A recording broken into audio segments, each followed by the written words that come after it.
keep learning though, Cameron. We keep no marriage is ever going to be perfect. No relationship is ever just not going to have its hurdles, right?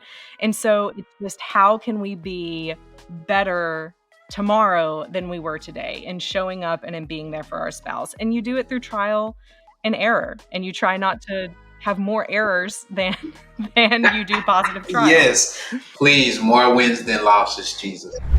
Hey, what's going on, everybody? And welcome back to another episode of Legacy's Journey, where we talk about creating what outlives you. I'm your host, Cameron Williams, owner of Kinley Consulting, where we focus on strategic financial growth for marketing agencies so that they can live the dream life they deserve and not be a slave to their business through CFO services. So today's guest, I've been waiting on this one for a long time. I've seen her speak live in action. Y'all have heard us and seen some of the different things we've done of shooting podcasts in Costa Rica, and she was there. Y'all, Kimberly Holmes in the building. She's here. Thank you for having me, Cameron. No problem. Thank you for accepting, because I know you're busy saving the world one marriage at a time. So, y'all, we're going to jump straight into it. Of course, Kimberly, tell people who you are, name of the business, who you serve, how you help. And we're going to jump into it because I know you have a ton of great stuff to share with us. Well, I'm excited to have the conversation. Yes, I have the honor of being the CEO of a company called Marriage Helper, and our mission is to save marriages, and we're on a mission to save 1 million marriages, and that's just the starting point.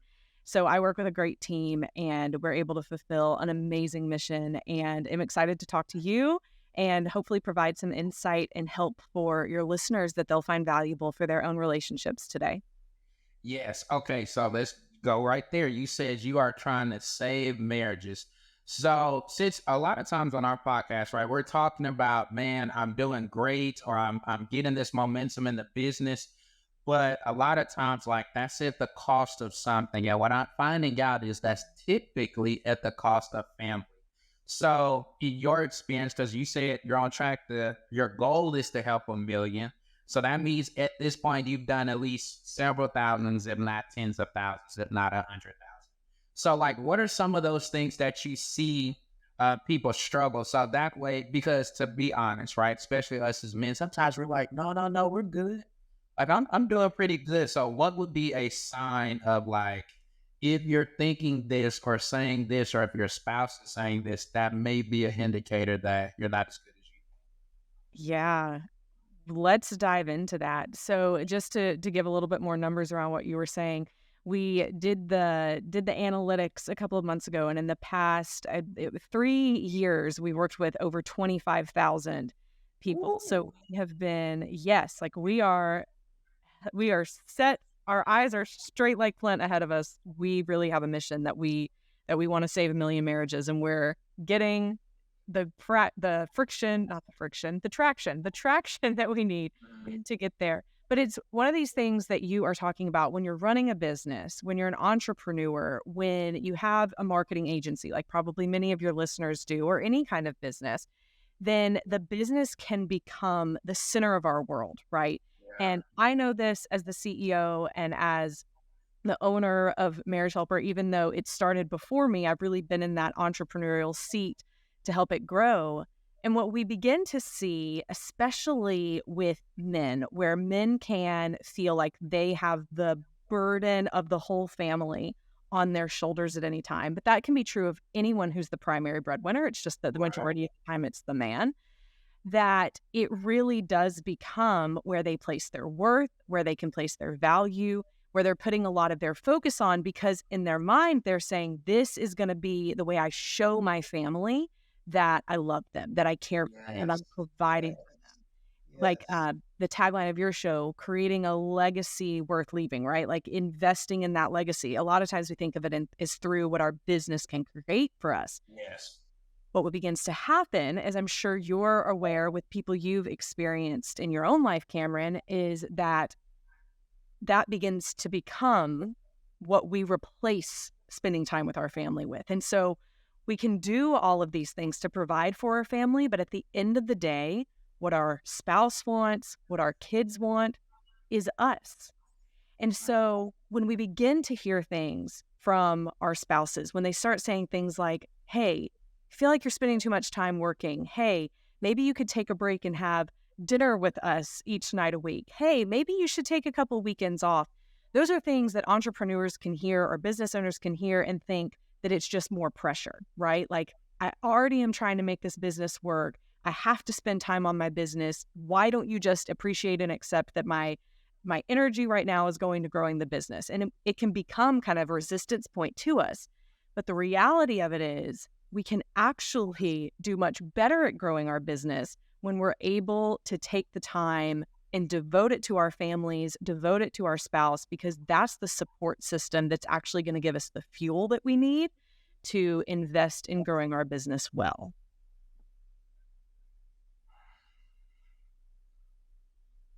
Man, I feel guilty already. Really, maybe this is gonna end up being a counseling session.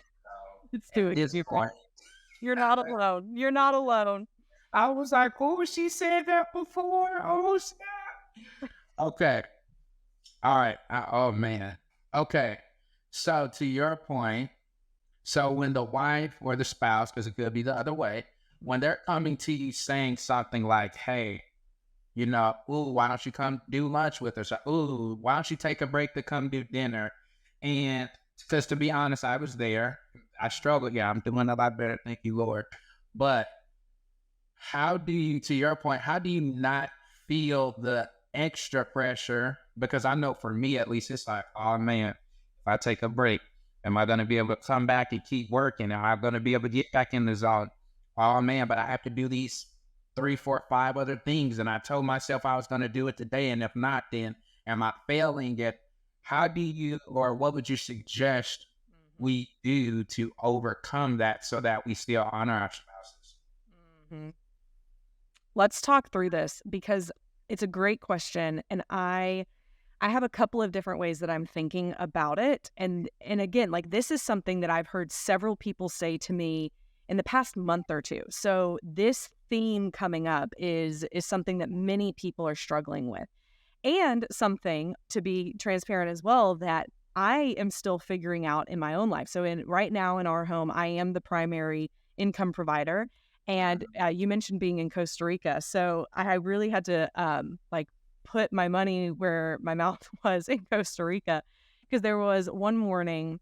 So my typical schedule is I'll wake up, like when I'm at home, I'll wake up, I'll do my workout, and then, come back in, spend time with the kids before they go to school, when school's in season and all of that, and then go to work and then come back home. I'm pretty good at disconnecting at night. But when we were in Costa Rica, I kept that same schedule. And after probably the third morning, my husband said to me, um, are you ever going to spend time with us? And I was like, I'm here working. I have to give a speech. Like, this is how I mentally get prepared for this.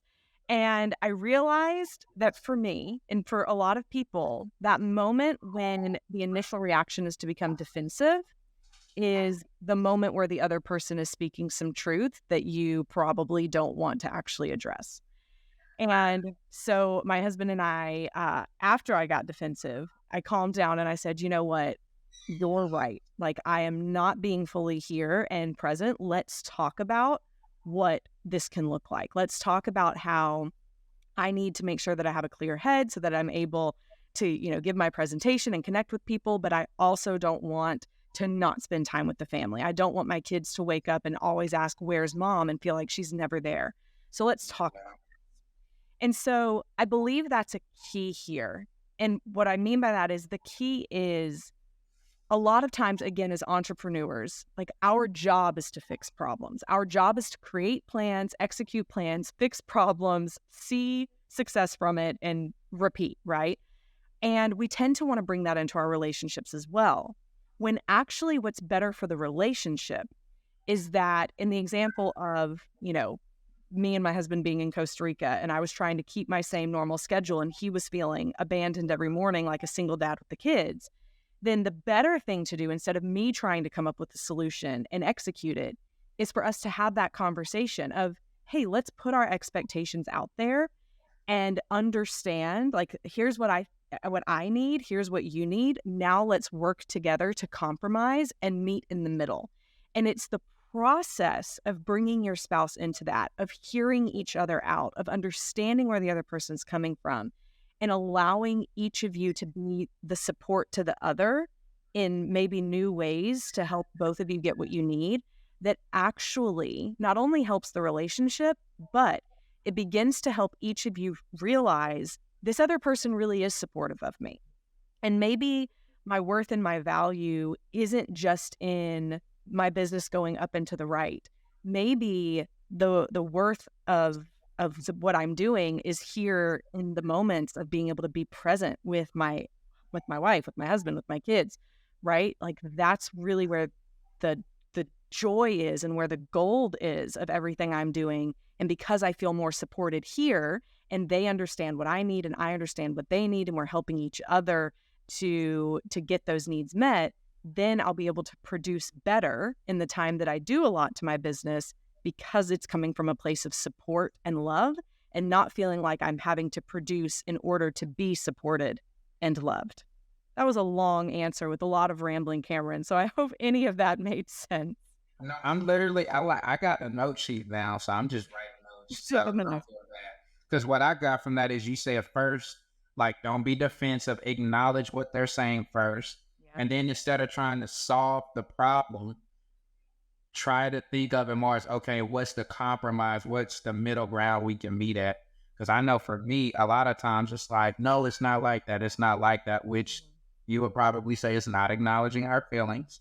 Right. And then you're trying to solve, like, well, I'll just do this, this, and that problem solve versus, okay, trying to come to that meeting of the mind. So I think it was a great answer personally, because I've been there as well. Like I literally, just before we got on this call, for us, conference season is coming where it's a lot of marketing conferences.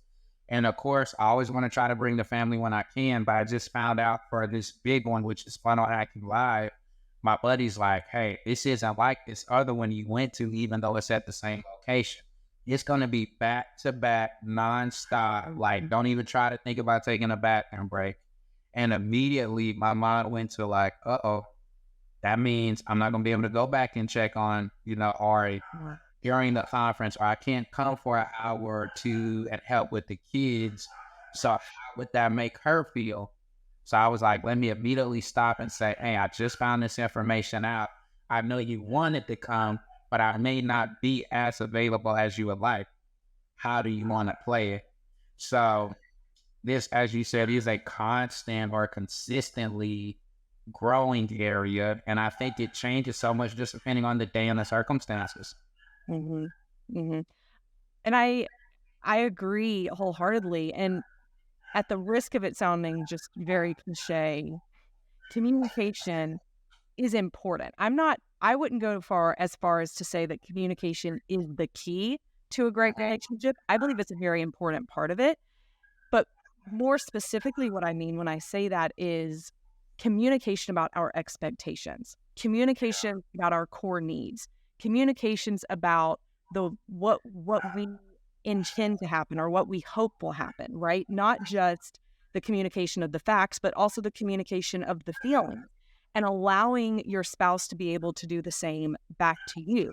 That's where communication begins to really give the foundation needed to understand each other so that you can connect and a lot of other things that happen from there. But when I try and solve a problem, like if my in the example I gave, my husband says like, hey, I want you to be here when we wake up so that we can spend time together. I could try and solve that problem a million different ways. But he might actually have, none of those ways might actually meet the need he has. And unless I'm really understanding why is that important to you? What is it you're trying to get from that? And we can connect there. I might do a bunch of things that end up making it worse, thinking that I'm solving it, and then just feel more frustrated. Yes. Because we never connected on the core issue. Correct. We didn't address the core issue. And I think to your point, like you said, you just try to solve it. And I can come up with, like you said, a million different solutions. But if I didn't even understand or hear you correctly, then I'm not even addressing the real thing.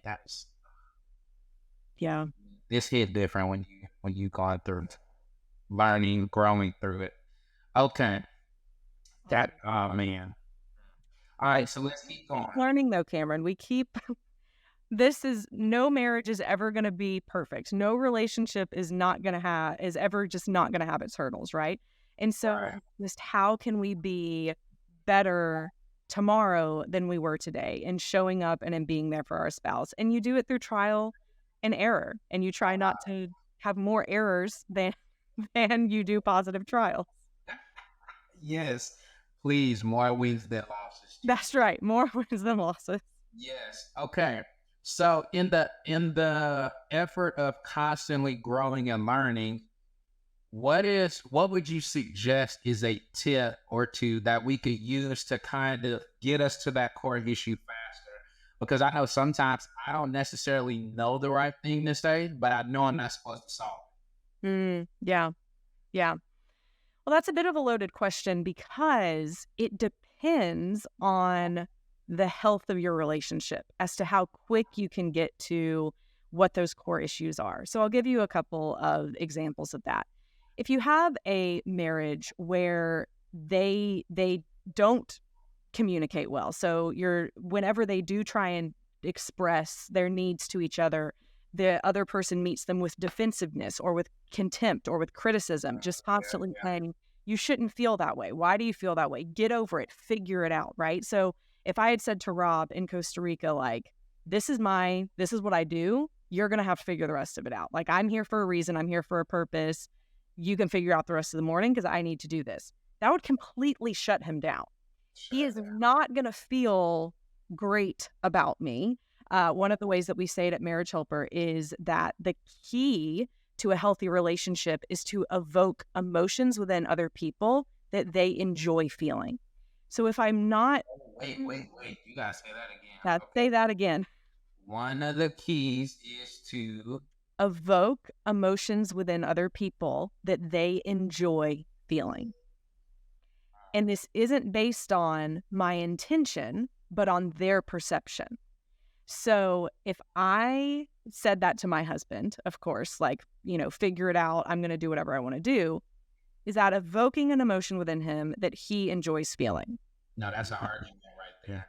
Right. Like, you're not, he would probably feel unheard, disrespected, unliked, unloved, several different things. But I could say, well, hey, like, I didn't intend for you to feel that way, but it doesn't matter what my intention was. It matters what his perception was. And until I take that seriously and actually begin to change my behavior based on how he feels, not how I intended him to feel, but on how he feels, we're going to keep going in that downward spiral and evoking negative emotions within each other. So evoking emotions within the other person that they don't enjoy feeling, which in Marriage Helper we call a push behavior, because it's something that pushes the other person away. Whereas these emotions that evoke positive, or these behaviors that evoke positive emotions, are these pull behaviors. When we do them, it pulls the other person towards us because they want to be around us. So then, okay, wait. It doesn't matter my intention. It matters how they feel. But what if the feeling, and this is probably why I get in trouble, so I'm going to preface that. But what if you feel like their feeling is incorrect or wrong from the perspective of, like, I wasn't even trying to take it there. So the fact that you're feeling that, that's on you. You took it there, or you allowed something to play in your mind for you to get that offended or deep, because that wasn't even my intention. I wasn't even trying to disrespect or be dishonoring to you. Sure. Like, they took it to a next level. And a lot of that is going to occur. So I'm going to answer that, but I'm going to give a little bit of why that tends to happen. A lot of that is going to happen based on previous experiences. So people tend to rise to a level of anger or offense or some of those negative emotions based on previous experiences that they've had that have been very hurtful to them and sometimes traumatic to them. So people might have a reaction to something that is way above and beyond what an observer would say is called for in the circumstance, but it's a little bit of a light bulb moment to say, hey, like, there is something deeper under that.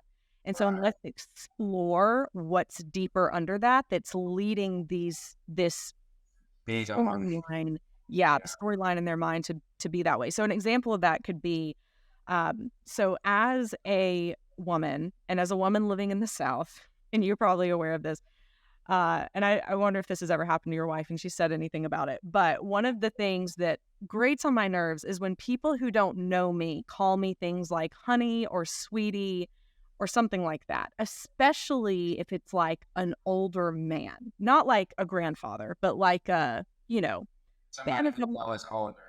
yeah. And I'm like, I don't appreciate that, right? Like it's not, I would rather you just address me by my name or whatever.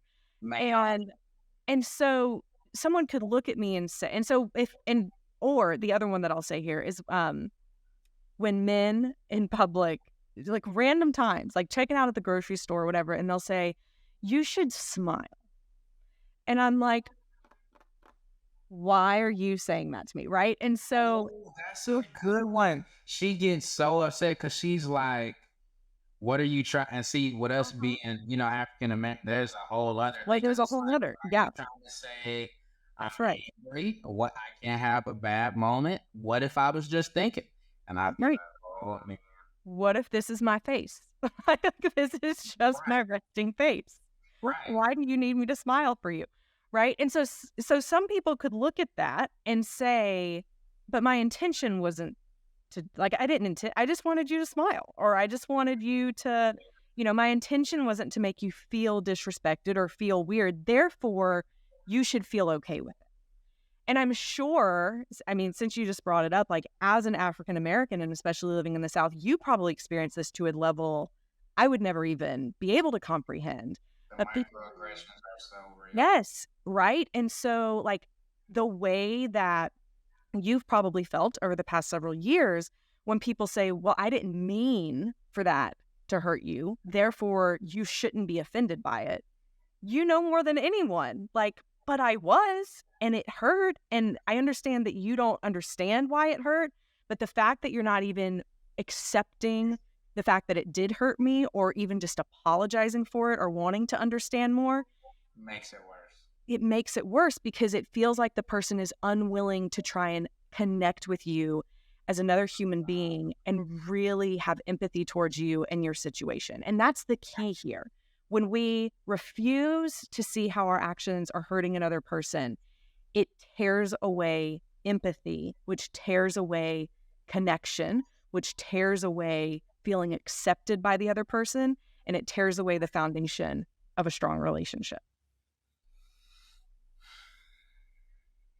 Talk to me, Cameron. When you've made these mistakes, you're like, but see, I definitely, because we just had a conversation, was that like 4 days ago, last Saturday, and she was saying some of those things just from a woman perspective of like, hey, it may be hard for you to understand how these certain responsibilities fall. So to you, it may seem crazy or just so weird, but like I can go talk to another mom and she's gonna understand exactly what I mean or how I feel. And it was so challenging to make sure I wasn't minimizing those things, to try to make sure she felt heard, but then to also let her know, like, but hey, I still value you, I still appreciate you, I'm just concerned. And I learned it takes a lot of humility and willingness to not be so, I used to be so focused on, but I'm right. And I learned real early that when you marry, it's not about being right. It's about having that peace and being on the same page. So I'm just shaking my head because I've been there with you. It's very wise. Yeah. Well, and a lot of people have not just been there, but probably are there right now. And I want to address the other side of it too, which is it also isn't feasible to spend hours upon hours every single day to dive into every intricate feeling and right, like we have to find a balance between the two. Yeah. And so your original question was like, what are some tips of how you can get to what the core issue is? And I said, well, it depends on the relationship and the health of the relationship, because if you don't have this communication cycle, for lack of a better word, to come from, then you're going to continue to fight about not feeling heard, not feeling accepted, not feeling liked by the other person, and you're not even going to be able to get to the core issue as deeply. So one of the ways, if you're stuck in this negative communication cycle, is to ask a question along the lines of, after you've asked, how is that making you feel? And you feel like you have some understanding of what they're feeling. Then the next question would be, so what is it that needs to happen for you to feel loved and accepted and seen in this capacity, in this situation? Like, what is the action or behavior? What's the outcome that you're needing for things to be better? And then that gives you a starting point of where to begin to compromise to help make that happen. Because sometimes someone might say something like, I need to go on a week-long cruise with me and alone, right? Like, you take the kids for a week. I need to go and be completely by myself. And we might say, okay, like, I understand the heart behind that, but that's not practical right now for so right.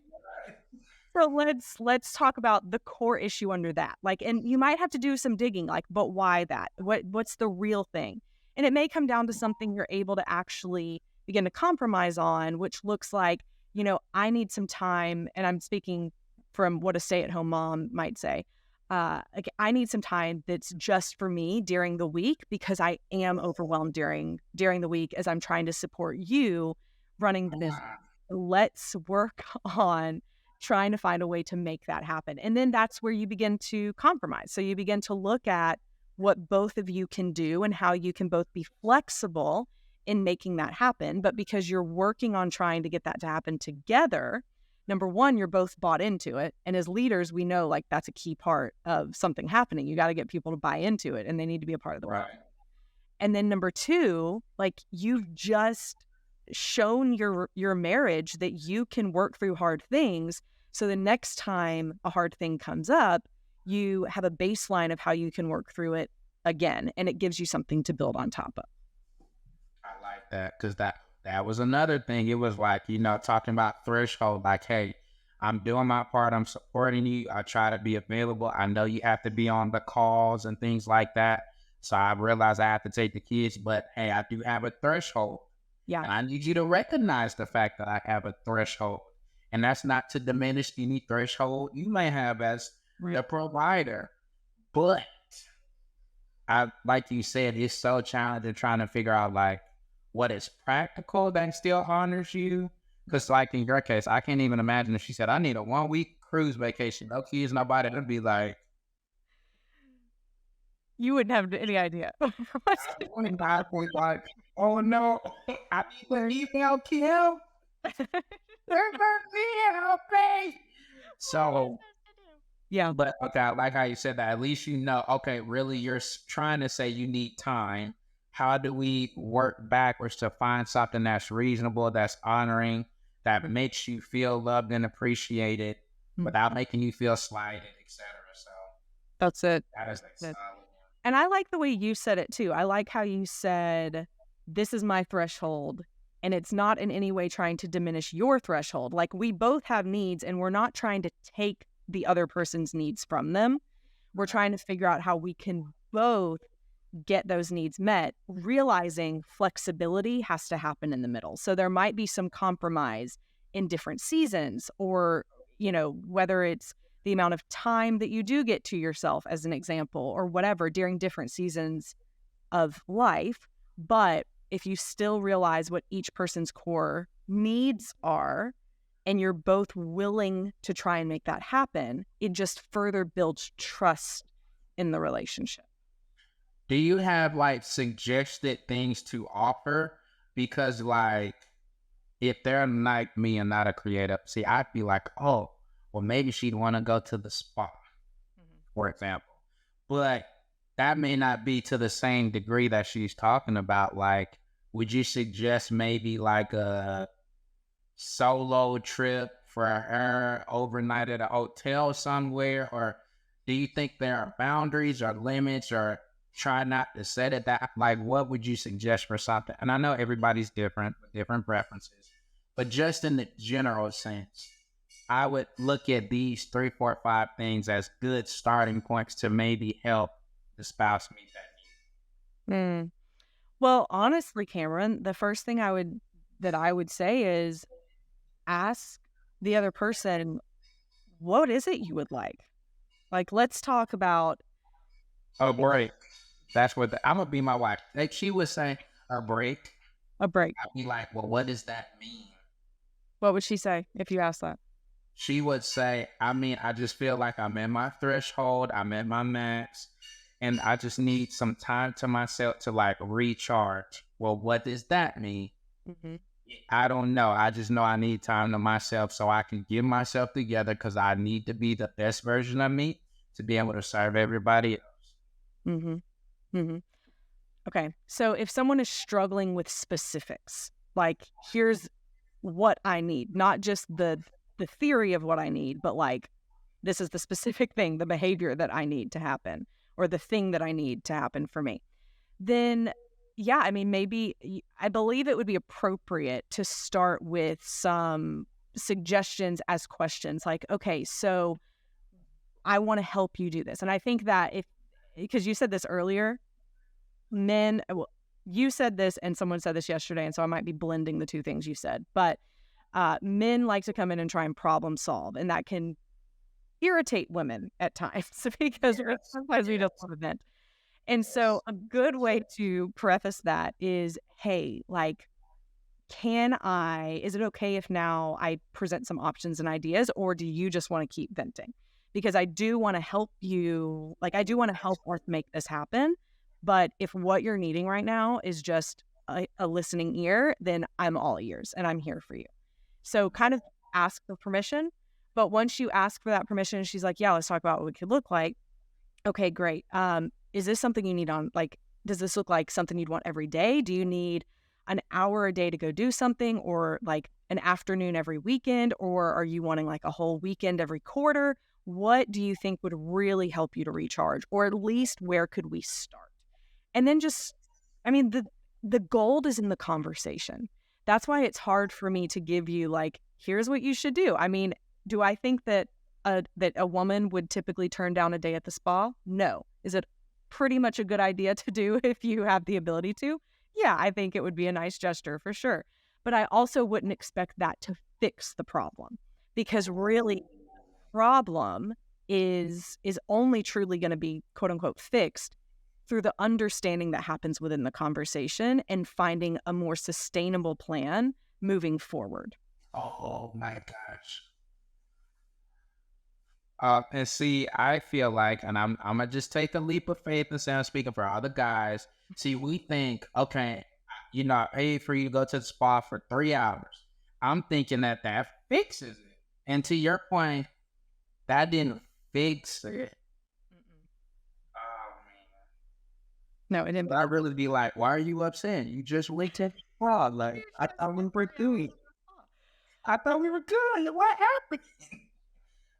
Yeah, I mean, marriage is different than, our companies, but I'm going to give an example that I believe everyone listening to this would understand, because a lot of people are typically better at running their companies than not running their marriage, but their marriage. But if you have an overwhelmed and burnt out employee or team member, like, you may do something nice for them as a way to show appreciation, but there's a deeper systemic issue as to why they're burnt out and overwhelmed, or as to why they're unhappy, or whatever the issue is. And so, okay. Oh no, wait. Okay. There will be a deeper, right? Because if I just give you a gift card, I didn't really solve the issue of the burnout. that's right. Because if they have so I have a team member right now who is way overworked. I mean, she's wearing probably 4 full-time hats and just works 18 days in a row. And we had a conversation yesterday of, this can't keep happening. Like, I appreciate you and I love you and I support, you and in the future that you want to have at the company, but you have got to delegate. Like, we have got to get stuff off your plate. So I could send her to the spa and it would be, whatever. But when she comes back on Monday, she's still going to have 80 to 100 hours of work to do. It didn't fix the problem. So until we actually create a system to help fix the problem, she'll never work herself out of that burnout. And so take a similar mindset with a different heart set into your marriage. So the mindset is still like, how can I help you in your God-given ability, God-given capacity, in my role as your husband or as your wife? Like, what can I do to be your support system and help you? But the heart set is different because we're equals here, right? Like we work together. We are here to support each other. So how can we work together to fix this issue and find a better path moving forward? And it doesn't just have to be from the stay-at-home mom who's overwhelmed. I mean, this is just as applicable for the stay-at-home mom and how she's going to approach her husband that she feels works too much, or just as applicable for the couple who feels like they don't understand or know each other anymore because they haven't really done life together in several years because the kids are tearing them apart or because work is tearing them apart and they're living two separate parallel lives and they don't really know the other person that they're sleeping in bed beside. These same principles apply on how you can begin to foster conversation and figure out a solution to make it better. Okay, so now you brought up the kids, so we gotta go there. So it took me a while to learn or fully understand that family time is not the same as boo time.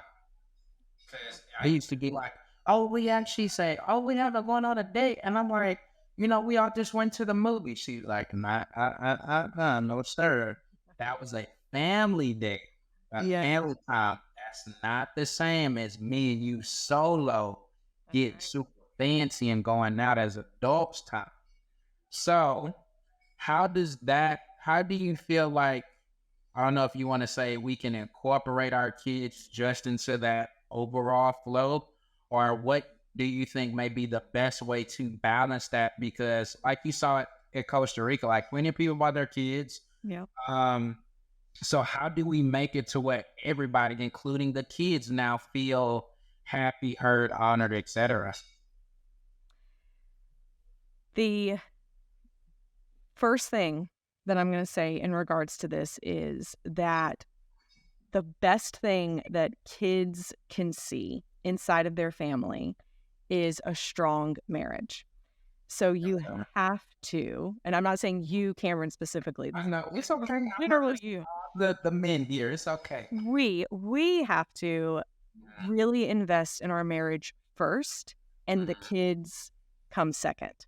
Now, that doesn't mean the kids aren't important, because of course they are. Like, we love our kids and we want to do what's best for our kids. It's why we do a lot of the things we do in our business and in many things in life.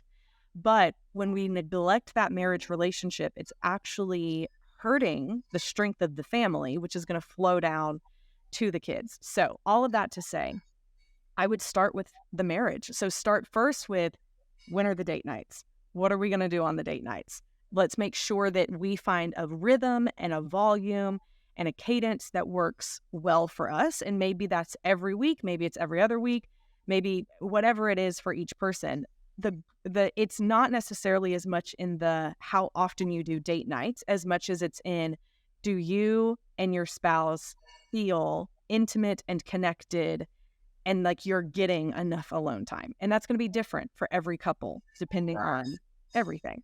And then from there, it would flow into, all right, now, how can we make sure that we are including the kids in our time, our family time, our quantity time? One of the things that we know from the research that's been done on strong families is that it's not just about quality time that kids have with their parents. It's also about quantity time. The more time that kids have with their parents, the stronger the family unit is. So the pancake, you were saying this, I think before we started, before you started, you were telling me about how your family does pancake day every Saturday. Yes. And I love that, because another part of what makes strong families strong is to have rituals to look forward to. And that's something that keeps families coming back together, even when circumstances in life are difficult. So no matter what's happening for you and your family, as long as you're not in Costa Rica, you're having those pancake days. And so when school is hard for the kids one day or whatever it might be, at least they in their mind can think, but I know I'm going to have this time that I get to come back to and just kind of reset and be with people who love me on a weekly basis, on a monthly basis, whatever that is. And so I love how that's something that you've incorporated, because rituals are so important for strong families. Yeah, and I think we did it by accident. But to your point, like even Fridays now, oh, Daddy, do we have fruit for the pancakes tomorrow? Do you know what we're gonna put in? We may need to stop by the store. So I found that does help. What are some of your favorite things that you do with your family that you would say that you guys look forward to? So we have mine are a bit more macro than your. So what I mean by that is, like, when you said that, I thought we don't have something we do on a weekly basis. We have more of like things that happen in life and we celebrate. So I'm thinking about one of the rituals I had growing up. Every first day of school, my dad would take me, and when he would take me to Starbucks, or if I was younger, like McDonald's or something first, and I would get like breakfast that day. And it was always such a big deal because my dad he traveled a lot. He was the primary income provider. And so for him to take me to school was a big deal. So my kids are starting school on Friday. And so I'm taking them to school that day. When I pick them up, like, we're doing ice cream. We're starting to do a family movie night every Friday, but also with like sleeping, like making a tent and sleeping down in the thing. So we're still seeing how the kids are liking that, but that's something that they've started enjoying, and we like pick a movie and have popcorn and pizza and things like that. But then we also try and do trips. So one of the things that you'll begin to see is most families have rituals that are based on rituals that they grew up with. So for me growing up, because my dad did travel a lot and didn't always get to take us with him, then we would like when he could take us with us, could take us with him, that was a big deal. And so what I grew to love was traveling with my parents. And so my husband and I now have made that our goal of, like, every year we're going to do a really big trip with the kids. So this year it was Costa Rica. And so we stayed there for 2 weeks. But then, like, at fall and springtime, so for their fall break and for their spring break, we always go somewhere together as a family. And we try and do something fun there. And then every February 6th, we have our family anniversary, because both of my kids are adopted and they're siblings. So they were adopted together. And the day we became a family was February 6th. And so every we go and we do something fun as a family. So like we did Disney World one year, we did Chattanooga one year. So we just try and go and do something. So for us, it's more just because of like how we grew up and things like that. It's more experience based, but we need to have more of the like pancake day on Saturday. I may just steal that one, Cameron, because I really like. You can steal that one. Another one that I messed around and created was Moe's on Sundays. Moe's, the Mexican place. Yeah, because what happened is, so we tried to start this vegan thing in January. So one of the few places that I knew I could get something that was already ready to go and good was Moe's. So I found out that Sundays kids eat free. So we would go and I get my food and then they like theirs. So literally the minute we get out of church, you get in the car. All right, Daddy, so we ready to go to Moe's? I'm like, we haven't even pulled out the church parking lot. I'm just saying that it's so good. It's so yummy. It's just so tasty. And now they're trying to rank the different Moe's. Like, they know there's one by the house, there's one by the church. Oh, we like the one by the house. I'm just like, what did I start? But to your point, I think it's that creation. And I mean, we do things like Saturday's family cleanup day. Yeah. So I'm really trying to drill in them, like, let's get up, knock out the cleaning for the week. Maybe we slack, got tired. Let's do that first. By the time we finish that, we hit pancake day, then it's kind of free time. So I do like how you said it can be something different, but it's just the ability to do it. Now, what I didn't know that she said, I thought it was quality that mattered. I didn't know it's quality and quantity. And quantity. Yes. And quantity. Because if you think about it, I mean, so many people could do the whole, well, I'm going to work 6 days a week, but if I just have 3 good quality time hours on Sunday with the kids, then I get to check my box and, I can move forward. And that's just not the case. It's also being able to sit down for a family meal together in the evenings, asking your kids and your spouse, how was your day? Like, what's going on with your life? It's the consistent presence of the parents in the kids' life throughout a week, a month, a year that led to a strong family more than just how great the quality was 2 to 3 hours a week. I can probably improve on that. I don't know. Pancake day is pretty good. Cleanup time, pancake day. And also don't forget, I mean, the rituals of just bedtime, if there's a specific bedtime. Oh, okay. Yeah. Bedtime, family prayer, bedtime, Church is a ritual. church. Counts. Sometimes they go to the gym with me. Like they went, yeah, they were, Daddy, can we go with you to the gym? I'm like, sure, come on. So, okay, maybe I'm doing better than I thought. Okay. See, listen, you're probably being too hard on yourself. Which is That's normal for me. right. Exactly. Like you're a type A person, you're an entrepreneur, a business owner. But the other part of it is like I heard someone on Instagram say this yesterday. If there's an area that you feel frustrated about in your life, it's probably because you have higher expectations of yourself than other people do of themselves. So this is actually like, let's reframe it for a minute to you're not doing a bad job, Cameron. You just care a lot. And this is your way of like wanting to make sure that you're being the best that you can. Is there always room for improvement? Sure. But are you failing because you feel frustrated? Absolutely not. You feeling frustrated is actually a sign that you're actually doing a lot of things right. Yeah, and I guess that's why I like the marriage questions because I'm just like, I want to be the best husband possible, especially like in my family, like there's a lot of divorce. You know, a lot of people been married 2, 3 times, and I'm like, I don't want to come anywhere close to that. So I don't care. I want to do what I have to do to ensure that I'm putting my best foot forward to make this thing work. But okay. All right, last 2 questions, and these are 2 of our, for whatever reason, most popular ones. So first question, what are 2 or 3 things that you would say contribute to your success being a mom, business owner, and happy wife? Or maybe we should just keep it to business because that I could have You were like, oh. This is a loaded question. No, I have an answer for that. So I'm going to answer 3. I have 3. Okay. So the first one I would say is my mother has been an amazing example to me. She's never been a businesswoman. Like she is nothing like me in the sense of entrepreneurial minded or anything like that. But she has been such a picture in my life of a godly woman who loves other people and serves them well.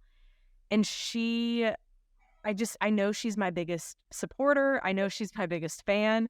And it's not even like we're talking all the time every day, but when I'm down in the dumps, like she's one of the people I call. And I just always know she's going to have that voice of comfort to help me move forward. And a lot of times in life, let me say this, growing up, my mom and I was a brat. Like I was the kid that if I would throw like temper tantrums when I didn't get my way. I was such a spoiled brat. I was terrible. And my mom and I did not have a good relationship until I became, 17, 18 years old. And I just realized, man, like being a mom and going through everything she's been through, I gave her such grief. And like now she's one of my best friends, 100%. So I would say my mom, but not just my mom. Like I'll put this category as in relationships in general. Like when I began to allow my husband to be my sounding board. So for the first several years of being an entrepreneur, I just wanted to like muster everything myself and try and show everyone I could do it without anyone's help. I got it. Yeah, And when I finally realized that my husband's actually a really amazing sounding board and has a lot of great insight into things and ways to think about it that I'm not thinking about, he's become one of my most trusted advisors, including how I'm wrong in situations. And he's one of the only people who can truly see that because I process everything I'm thinking and feeling to him, the good, the bad, and the ugly. So I've given him the permission to call me out. Right. So relationships in general, I would say is the first one I'll mention. The second one that I would say has led to me being able to do what I do is I really am kind of anal about my morning habit. So I'm really wanting to fill myself with scripture, with prayer, like with positive things first thing in the morning, Yeah. and then get my mind right for the rest of the day so that I can show up for the people that are needing me and expecting me to lead them, whether that's with my kids or at work on Yeah. a day-to-day basis. So my morning habit is also crucial to me. And then my third one is, I'm going to be real, one I actually wish I could say. So this is not one that I'm saying has led me to be successful. It's the one I want to work on. And it's my Okay. biggest weakness Uh-oh. is being a person of prayer.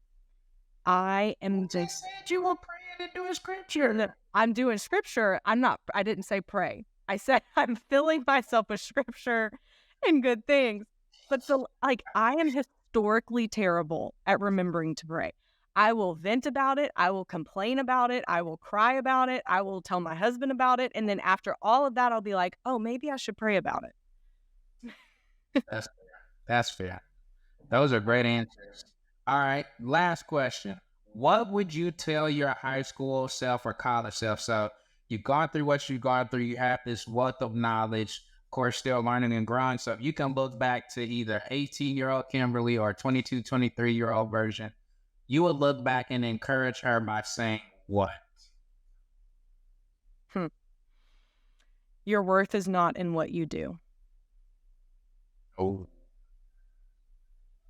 Uh, well, I don't think you can say it better than that. All right. Well, I know you're busy. Gotta go keep saving the world, but I am so thankful that you came here. We may have to talk about getting you back for a part two. Tell the people, of course, how they can get in touch with you. Maybe they heard some of your tips, the things you shared on our life, and are saying to themselves, I need to reach out to them. I need people like that in my corner to help me because maybe their marriage is struggling or maybe they're still trying to figure a lot of these things out. So tell them like how they can connect with you, where they can go to find more information about you. This is your time to say every single thing you want to. You can find out more about how we help save marriages by going to marriagehelper.com. We also have a really amazing YouTube channel. We have great content there that our team has put together that you can go and find as well. And if you want more about how I talk about personal development and health and how to be the best you that you can be so you can show up better in all of your relationships, I also have a podcast and it's called It Starts With Attraction that you can find wherever you're listening to Cameron's podcast. Wait. I didn't know. Okay, hold up. Ooh. I'm about to y'all. I'm about to find these right now. Okay, so say it again. It's named the what podcast? It starts with attraction. So that comes from, we have a 4-step process we talk about with falling in love called the love path. And the first step is attraction. And so we believe that in order to be your best self and to be your best self in relationships, it really starts with you and the 4 parts of attraction, which are physical, intellectual, emotional, and spiritual. I just want to say I found it. There we go. There. Found it. Okay, so on the YouTube channel, because you said you have one, and I think that would be an awesome place for them to start. Yes, youtube.com/marriage helper for all of your marriage and relationship tips and help. All right, marriage up. And it has, this is it right here with the heart. I don't know if y'all can see this. The heart. All right. Bam. There we go right there. Okay.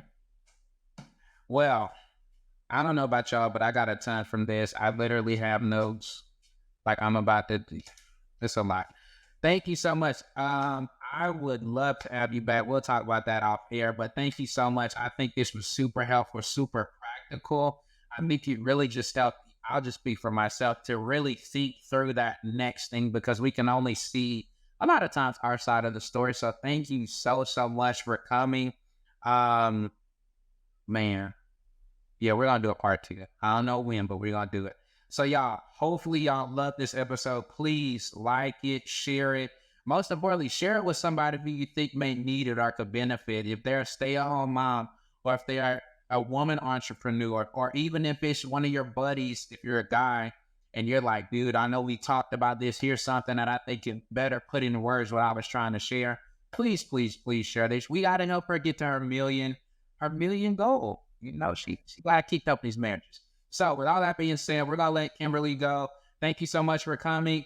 Guys, thank you so much. And until next time, you guys stay blessed and take care of yourselves. Peace.